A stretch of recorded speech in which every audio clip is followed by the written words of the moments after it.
दोस्तों, अगर आप अनाथालय की लड़की से शादी करना चाहते हैं तो आपके लिए ये वीडियो काफ़ी इंपॉर्टेंट है। इस वीडियो को आप ज़रूर पूरा देखिएगा। इसके पहले भी मैंने एक वीडियो बनाया है अनाथालय की लड़की से शादी कैसे करें। उस वीडियो को बहुत प्यार आप लोगों का मिला है, बहुत सपोर्ट मिला है आप लोगों का। तो उसको देखते हुए मुझे ये लगा कि मुझे आप लोगों को इसके दुष्परिणाम के बारे में बताना चाहिए, या इसकी जो नुकसान है इसके बारे में भी आप लोगों को बताना चाहिए। ये मेरा फ़र्ज़ है, ये मेरा कर्तव्य है, तो जिसकी वजह से मैं ये वीडियो बना रहा हूँ।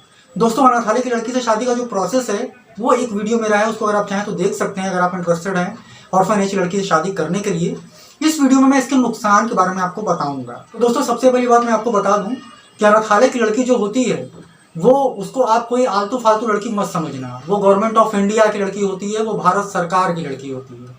और जब आपकी शादी अनाथालय की लड़की से हो जाती है तो उसके बाद आपके सामने बहुत सारे क्रिटिकल प्रॉब्लम भी अराइज हो सकते हैं, आपकी वजह से, उसकी वजह से नहीं।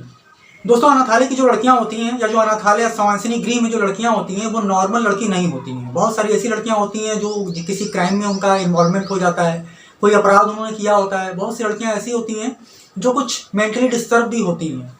तो कभी कभी ऐसा होता है कि हम किसी ऐसी अनाथालय की लड़की से शादी हमारी हो जाती है तो उसके बाद हमको लगता है कि यार ये तो बहुत बुरा हुआ, क्योंकि अनाथालय की लड़कियां जो नॉर्मली होती हैं वो आपराधिक प्रवृत्ति की ही ज़्यादातर वहाँ होती हैं। उनका नाम, अता, पता, ठिकाना कुछ भी नहीं होता है, और किसी न किसी अपराध में वो संलिप्त होने की वजह से अरेस्ट की जाती हैं। उसके बाद उनको जो है महिला सुधार गृह या अनाथालय में ट्रांसफ़र कर दिया जाता है, भेज दिया जाता है।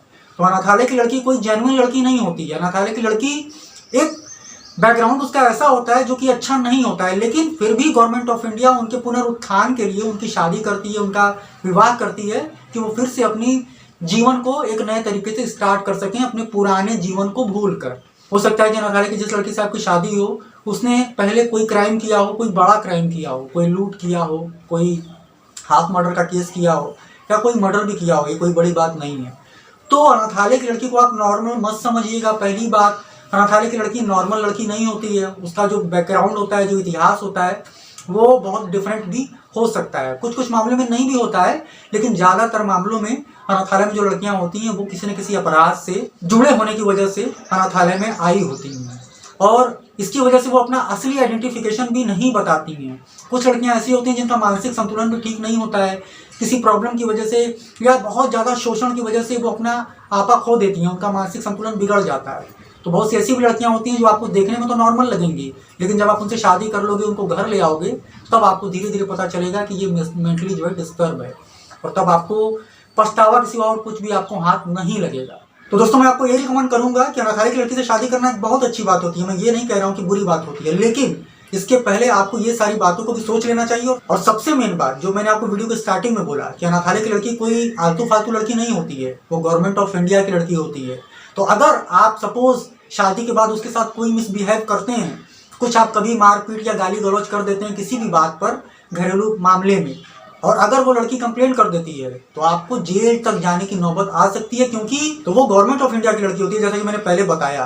तो अगर वो एक कंप्लेन कर देगी, हो सकता है कि उसके मन में आप पसंद नहीं आए उसको, आपसे शादी होने के बाद हो सकता है कि बिना किसी बात के वो आपका कंप्लेन कर दे, ये भी हो सकता है। तो आपको लेने के देने पड़ जाएंगे, आपको जेल तक जाने की नौबत आ जाएगी।